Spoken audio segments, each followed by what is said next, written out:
한국 시가총액 1위 자랑스러운 삼성전자의 주가가 요즘 들어 흘러내리고 있습니다. 탐전은 무적이다. 한국이 망해도 삼전만큼은 영원할 거다 라고 외치던 전문가들이 참 많았죠. 진짜 웃긴 게 요즘 코스피는 반등하고 있는데 되려 삼성전자가 저조한 정말 초유의 순간입니다. AI 반도체 시대가 왔다며? 아니 그런데 도대체 왜 반도체의 근본인 삼성전자와 무려 400만에 이르는 삼성전자 개인 주주들이 요즘 눈물을 흘리고 있을까요? 며칠 전 정말 충격적인 보도가 나왔었죠. 로이터 통신에 따르면 삼전이 엔비디아에 5세대 HBM을 납품하고자 신청한 퀄리티 테스트에서 불합격 통보를 받았다고 합니다. 다른 회사도 아니고 삼성의 반도체가 발열과 전력 소비 모든 면에서 낙제했다고 합니다. 물론 삼성은 즉각 반박 자료를 냈죠. 무슨 소리냐, HBM 공급을 위해서 테스트를 순조롭게 진행 중이다 라고 이야기하고 있습니다. 그런데 이번 반박 자료를 통해서 역설적으로 아직 삼전이 엔비디아 납품 테스트에 통과하지 못했다는 것을 회사가 직접 나서서 찐 인증을 해준 셈이기도 합니다. 이와 반대로 경쟁업체 하이닉스는 이미 5세대 HBM 납품이 확정됐기 때문이죠. 결국 보도를 취합해보면 삼성전자의 엔비디아 납품이 불합격으로 확정된 것은 아니고 아직 필사적으로 보완해 나가고 있는 과정으로 보이고 있습니다. HBM 반도체, 요즘 뉴스나 신문에서 도대체 왜 이렇게 호들갑을 떠나 생각이 들죠? 그래도 많이 들어보셨을 겁니다. AI 연산에 필수라는 HBM 반도체. 그런데 이 HBM 반도체는 전혀 색다른 반도체는 아닙니다. 지금의 삼성전자를 있게 한 효자 상품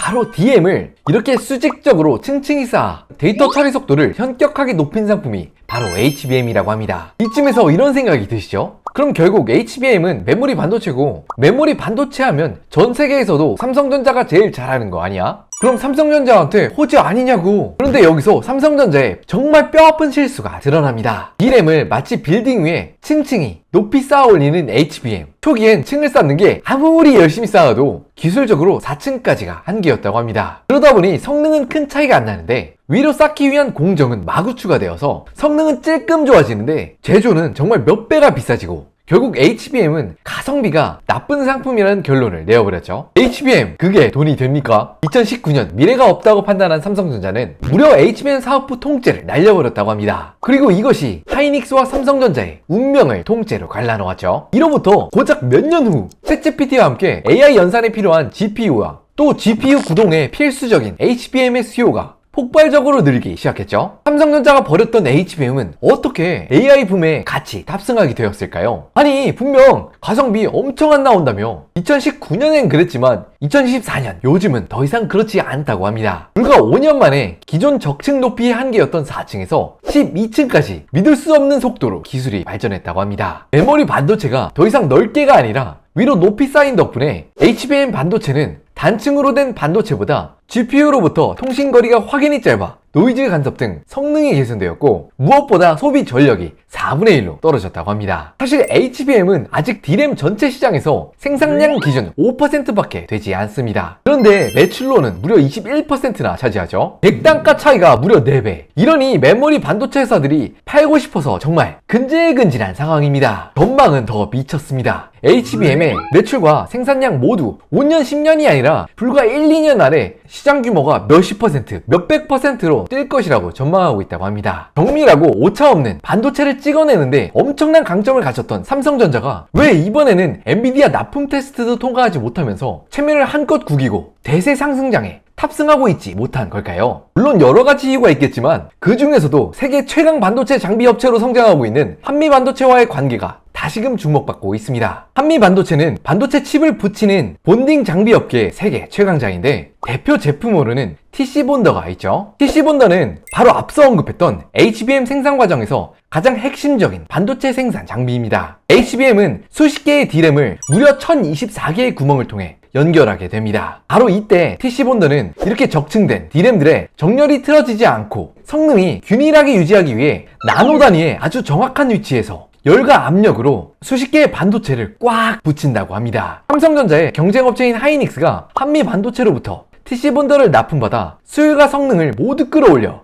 전 세계에서 1등으로 엔비디아 납품 테스트에 통과했다고 하죠. 그럼 엔비디아 입찰을 위해서 최고의 수율을 지향해야 하는 이때 삼성전자도 당연히 한미 반도체의 도움을 받아야 하는 거 아니야? 생각할 수 있지만 사실 삼성전자는 바로 이 한미 반도체와 지독한 악연으로 현재는 완전히 거래가 끊긴 상태죠. 아니 같은 한국 회사들끼리 도대체 왜? 라는 궁금증이 들죠. 때는 00년대 초반 한미 반도체는 자체 개발한 반도체 제작 장비로 시장을 그야말로 경악시켰다고 합니다. 반도체 패키지의 절단, 선별, 적재의 공정을 하나의 장비로 올인원으로 끝내버리는 원스톱 서비스를 제공하는 장비를 시장에 선보였죠. 그렇게 혁신적인 제품을 내놓고 한미 반도체는 한동안 삼성전자에 잘 판매하고 있었지만, 그런데 어느 날 하루아침에 갑자기 당시 삼성전자의 계열사였던 세크론이 대체 장비를 개발했다며 더 이상 우리 삼전은 한미 반도체에 장비를 사지 않겠다 일방적으로 통보했다고 합니다. 이때 한미의 곽노건 창업자는 엄청난 배신감을 느꼈다고 합니다. 얼마나 열이 받았으면 무려 삼성전자 협력사로선 사상 최초로 삼성전자에 소송을 제기했고, 더욱 놀라운 건 핵심 기술의 무단 사용을 입증하는 데 성공해 승소하기까지 했죠. 그런데 삼성전자 측에선 이런 한미 반도체 행동이 괘씸했는지 그 즉시 삼성전자는 한미 반도체와 모든 거래를 끊었다고 합니다. 한편 한미 반도체의 곽노건 창업자 또한 마이크론이나 심지어 일본 반도체 회사들과 거래하는 한이 있더라도 절대로 다시는 삼성전자와 거래하지 말라는 이야기를 전사적으로 내렸다는 이야기까지 나돌 정도로 두 회사의 관계가 급격하게 얼어붙었습니다. 하지만 현실은 굉장히 냉혹했습니다. 한미 반도체 입장에선 당연히 엄청나게 큰 고객사 중 하나였던 삼성전자가 떨어져 나가자 그 이후로 십수년간 잠재 매출에 엄청난 타격을 입었습니다. 그런데 진짜 인생은 알 수 없다는 것이 여기서 드러나죠. AI 시대가 활짝 열리면서 이게 말이 되나 싶을 정도로 한미 반도체의 주가가 기적과도 같은 성장을 이루어내고 있습니다. 한미 반도체의 시총이 무려 16조 원,